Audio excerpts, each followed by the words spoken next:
Part 22.7, Surah Al-Hajj, the Pilgrimage. Assalamu alaikum.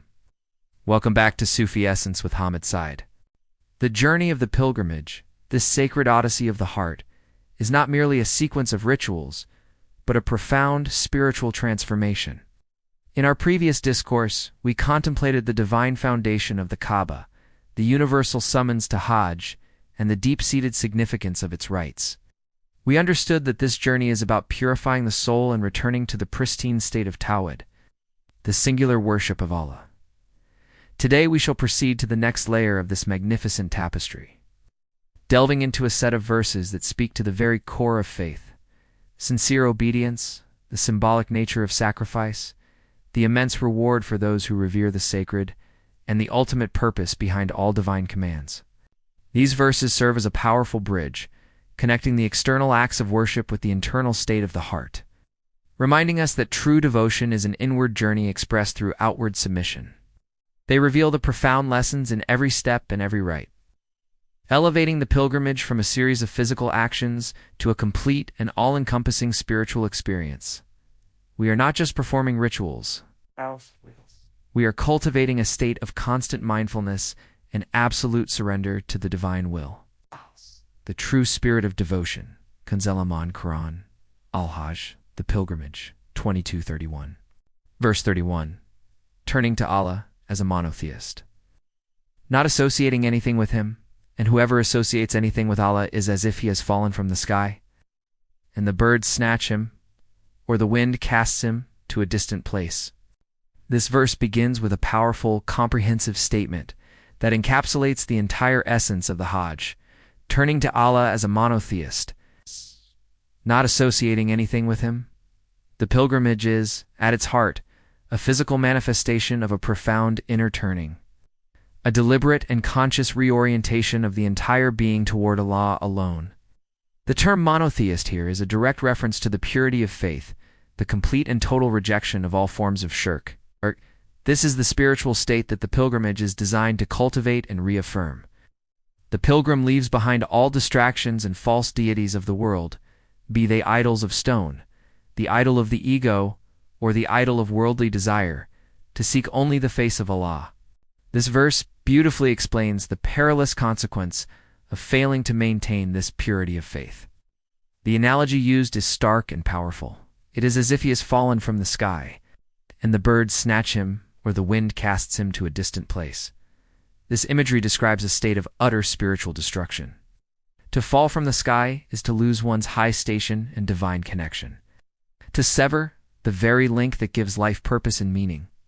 The soul, once unmoored from the divine, becomes vulnerable, scattered, and lost.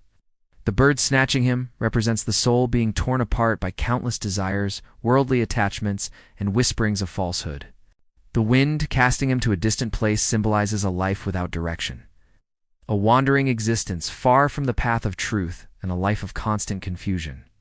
This is the spiritual wasteland of one who compromises their Tawhid. The pilgrimage is therefore a powerful safeguard, a journey that anchors the soul back to its divine source and protects it from this devastating spiritual fate.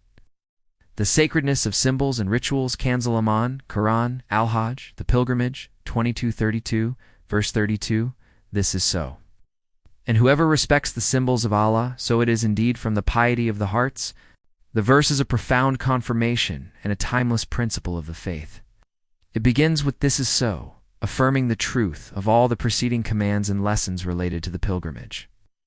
It then introduces a pivotal concept in our understanding of devotion: the reverence for Allah's symbols. The symbols of Allah include the Kaaba, the rituals of Hajj, the sacrificial animals, and even the sacred months and places. The phrase, "whoever respects the symbols of Allah," goes beyond mere physical observance. It speaks to a deep, heartfelt reverence and a profound inner appreciation. The pilgrimage is not about simply going through the motions. It is about performing each rite with a sincere and mindful heart, recognizing the divine purpose behind every act. The verse then reveals the origin of this reverence. So it is indeed from the piety of the hearts.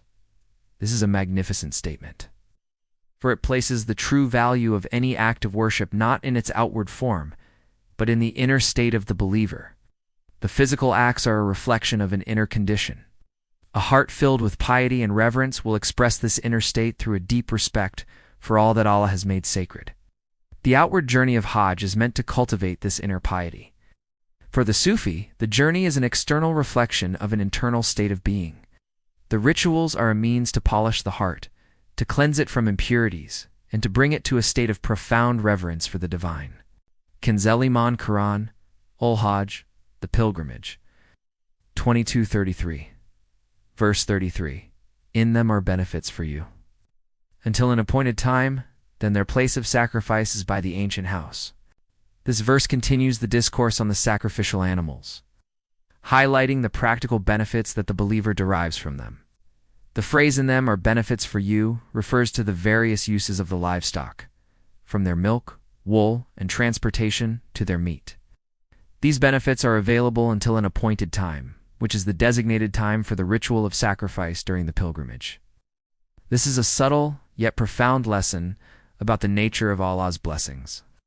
He provides us with sustenance and resources in this life, but they are ultimately intended for a higher spiritual purpose. The ultimate destination of these animals, their place of sacrifice, is by the ancient house. This phrase powerfully links the worldly benefit of the livestock with the sacred purpose of the Kaaba. It reminds us that all our possessions and resources are ultimately meant to be used in the service of Allah and in a manner that leads us closer to Him. The act of sacrifice is not merely the slaughtering of an animal.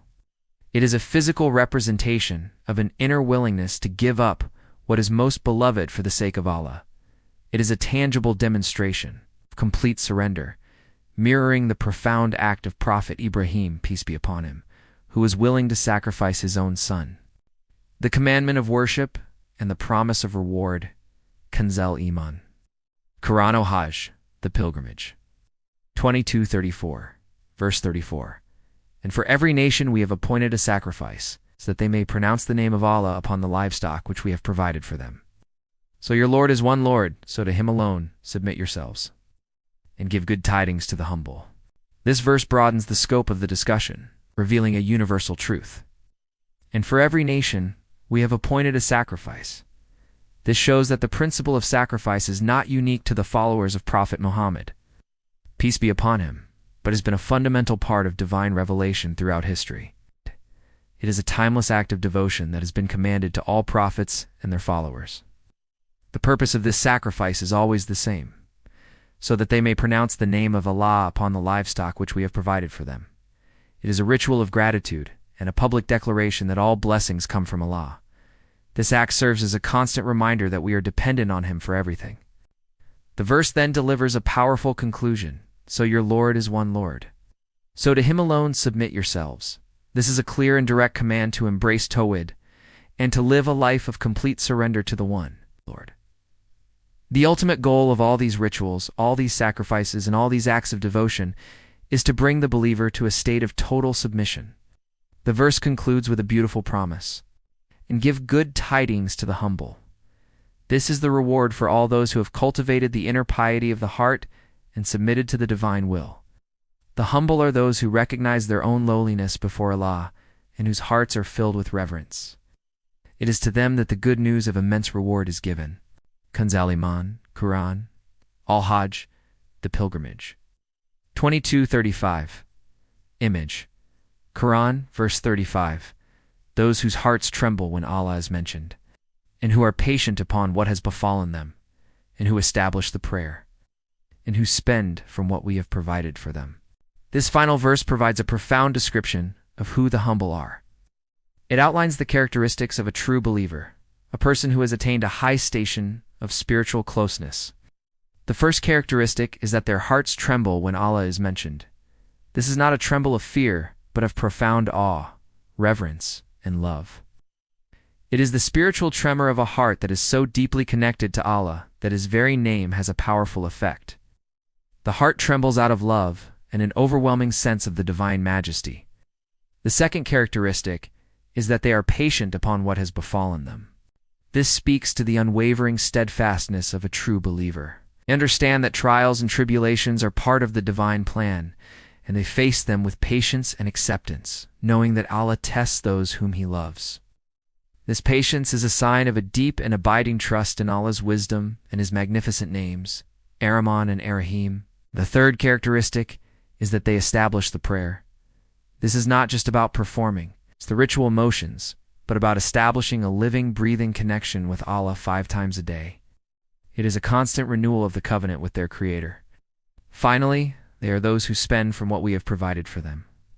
This highlights the importance of generosity and charity, a recognition that all wealth is a trust from Allah and is meant to be shared with others. These 4 characteristics are the hallmarks of a truly purified and submitted soul, a soul that has fully understood the purpose of the pilgrimage and the meaning of a life lived in complete surrender to the divine. These 5 verses, taken together, form a cohesive and magnificent narrative that elevates the pilgrimage from a series of rituals to a profound journey of the soul. They reveal that the Hajj is a sacred act of submission, a magnificent display of unity, and a powerful means of spiritual purification. It is a testament to the magnificent names of Allah, Ar-Rahman, and Ar-Rahim. It is through His boundless mercy and grace that He has guided us to this path of truth and bestowed upon us such a beautiful means of purification and spiritual renewal. May our hearts always be turned toward Him, and may we be among those who answer His call with sincerity and devotion. Hadith. The Prophet, peace be upon him, taught, "There is no day on which Allah frees more people from the fire than the day of Arafah." Sahih Muslim Hadith 1348. This hadith is a profound statement about the immense mercy of Allah. The day of Arafah, the 9th day of the Islamic month of Dhul-Hijjah, is the central day of the Hajj pilgrimage. On this day, pilgrims gather on the plain of Arafat to stand in prayer and supplication from noon until sunset. The Prophet's peace be upon him statement highlights the immense spiritual significance of this day when Allah's forgiveness is poured out in abundance. It is a day when the veil between the heavens and the earth is thin and the gates of mercy are wide open. For those not performing Hajj, fasting on this day is a highly recommended act of worship that is believed to expiate the sins of 2 years. The Hadith teaches us that the Hajj is not just a journey of ritual, but a journey to the very core of divine mercy and forgiveness, a testament to Allah's immense love for His servants. It is a powerful reminder that the ultimate goal of the pilgrimage is to seek Allah's pleasure and to be saved from the fire. Let us now supplicate, drawing from the profound lessons of these verses, asking Allah to grant us a deeper understanding and to guide our every step. Dua, O Allah, the Lord of the Kaaba, we humbly ask You to purify our hearts and grant us the strength of a true believer. Fill our souls with Your awe and love and make us patient in the face of all trials. Establish our prayer as a source of peace and light, and make our charity a means of drawing closer to You. Guide our steps toward a life of complete surrender, and accept our meager efforts for Your magnificent sake. May Allah illuminate your heart and mind with the light of this divine ilm. May He make your channel a beacon of guidance for all who seek spiritual clarity and truth. May your efforts be a source of immense reward, and may you be granted the highest stations of paradise. The peace and blessings of Allah always be upon you and your loved ones. May He grant you unwavering steadfastness on the path of truth, and may your work be a testament to His magnificent names, Ar-Rahman and Ar-Rahim. Amin.